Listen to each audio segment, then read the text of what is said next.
This is BBC Radio 5 Live with Tony Livesey. Yes, good evening. Tonight, Russia's foreign ministry says allegations by the United States of a spy ring linked to Moscow are baseless and a throwback to the Cold War.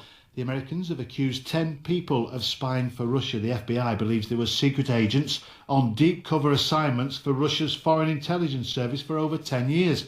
Mark Birdsall is the editor of I Spy Intelligence magazine. Hello, Mark. Hi, Tony. And Boris Korczak worked as a double agent for the CIA and KGB. Hello, Boris.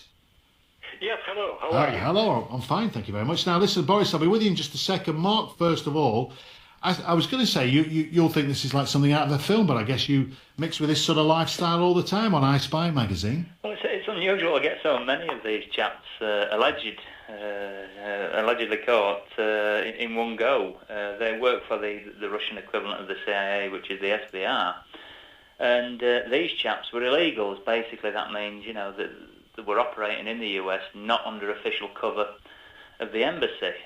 These are all allegations at the moment, but I would find it very hard to believe the FBI would do such a thing if they didn't have a great deal of evidence. Well, as you know, we can't get too specific, but just generally, do things like this go on in the real world? Invisible ink, drops, that sort of thing, sleepers? They do. The Russians are very good at espionage, as good as anybody, and they were one of the first organisations, the SVR, to create spy schools, and this sort of tradecraft is still taught today. It's all right having experts using the internet, but when you're out in the field and you're working alone or with just one or two chaps, then you do need tradecraft to operate. So it still goes on, yes. Okay. Mark, thank you very much indeed. Boris Korczak, it seems a good time to bring Boris in. Worked for the CIA and the KGB as a double agent. Boris, which one were you working for and against whom? How did it work? Well, I worked for the CIA and I was inside the KGB for a period of 7 years. And what was life like? Were you constantly terrified, Boris? Well, it was, like a split personality living, because on one side you were the CIA, on the other one you were the KGB, on the third one you had a private life with 2 children and a wife. So naturally there is a conflict, in any human being who has to live triple life. Yeah. So was it a glamorous life, James Bond style, or was it mundane in its own way? No, good heavens, no. There was no James Bond action at all. There was you see, the danger was coming from two sides. One from your own boss on the CIA side, who was an alcoholic and an idiot, and from the other one on very cautious and careful KGB handlers who, before they took you in their arms, they checked you in and out to the extent that probably LexisNexis cannot do it. All right, so they were suspicious from the off. How did you manage to convince them for so long that you were loyal to the KGB? Well, the first mistake that people who would like to be double agents, they would claim that they are sympathizers with the communists. I said my line was that I am looking for adventure. I'm looking for money and I'm looking for the adventure. They understood that. Actually, among the KGB officers that I worked with, there was none of them who was really a communist. They were the people who enjoyed better life than average citizen in the Soviet Union. Okay. They were very highly trained. They were very good. They were prepared for any action. They are women, the girls particularly. They were beautiful and highly trained, probably in Sverdlovsk School for Girls. They were intelligent. They were charming. Well, I'll tell you something, Boris. I've got the front pages tomorrow of the Times, the Daily Telegraph and the Daily Mail and the Guardian, and they all carry pictures of a beautiful red-headed young lady who they say was one of the women involved in the scandal in America. Absolutely, yes. I saw her picture. Well, she is not the unusual KGB.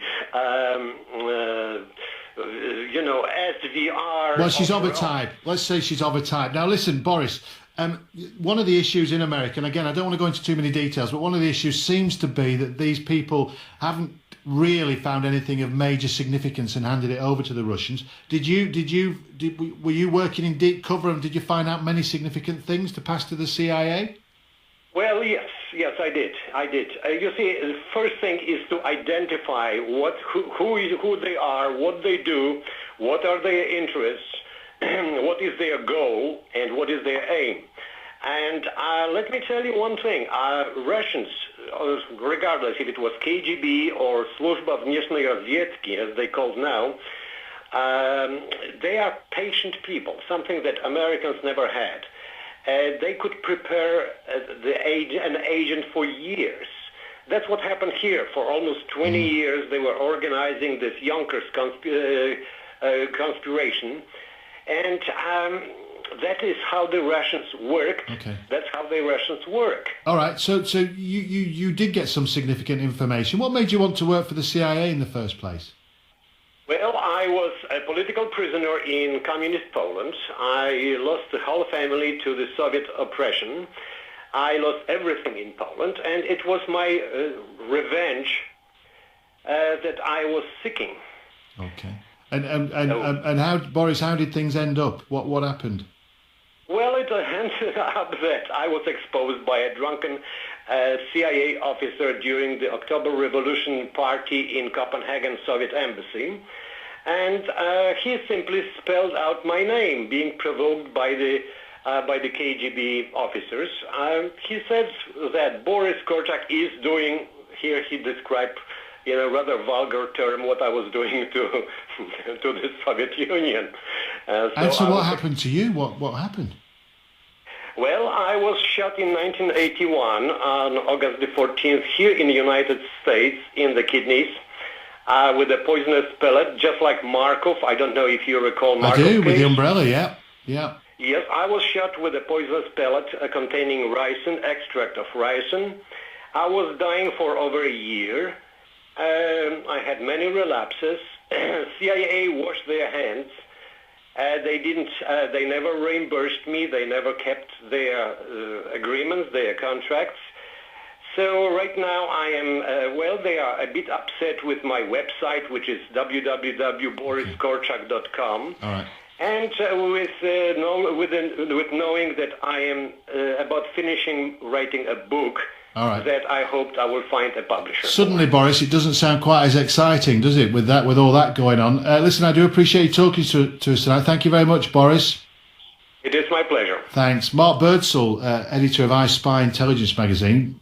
Hiya, Tony. Mark, that was quite eye-opening, wasn't it? Well, it is, yeah. I mean, Boris is right. You know, it is a dirty business, and you're quite right, Tony. You know, suddenly the world of espionage doesn't seem so glamorous, and you know, the biggest danger to any sleeper agent is a defector. You know, somebody who goes over to the other side. Will betray them, yeah. And does betray them. We don't know the details of what's happened in the US, how these chaps were caught.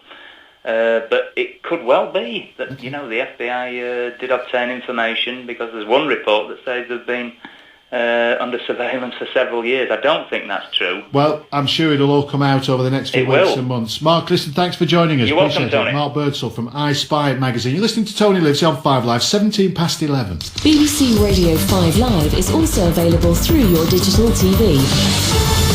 Sky, Freeview, Freesat and Virgin Media are just some of the ways you can listen.